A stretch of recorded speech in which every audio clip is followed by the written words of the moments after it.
Veteran Salute is sponsored by the Devon James Injury Lawyers.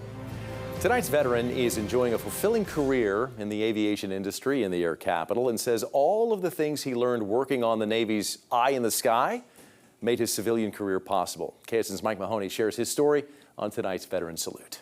Growing up in Larned, Kansas, Joshua Zink knew before he graduated high school that the Navy was his ticket to a strong career. It gets you to expand in ways that you wouldn't be able to just by going to college or getting a job right out of high school. After joining in 1995, Joshua found himself training to become an avionics technician focused on repairing and maintaining the famed E-2 Hawkeye. Since that aircraft had so much avionics in it, that was the one that I was actually interested in, because it was going to be by far the most challenging. Joshua was stationed in Miramar and San Diego, but soon joined up with the USS Carl Vinson, which was on a 6-month tour of the Western Pacific. And in the beginning, the job wasn't quite what he expected. First tour was a little bit dull at times because I hadn't gone to school for 6 months to learn how to clean. When he was back in San Diego, Joshua was focused on deep maintenance and getting the sea salt off his aircraft. And by the time Joshua did his second 6-month tour of the Western Pacific, the rookie cleaning duties were behind him.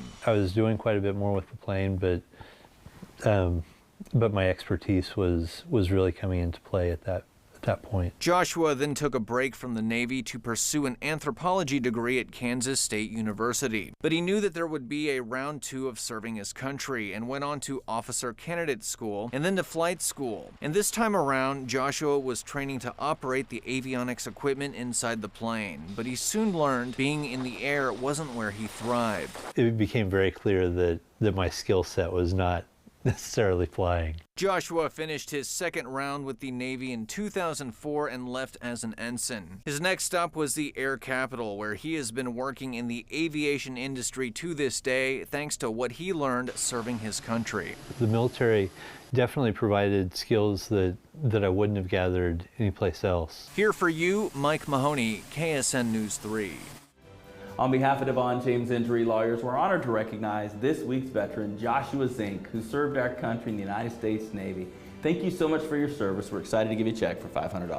All right, thank you very much, and I appreciate it. Thank you. Veteran Salute is sponsored by the Devon James Injury Lawyers.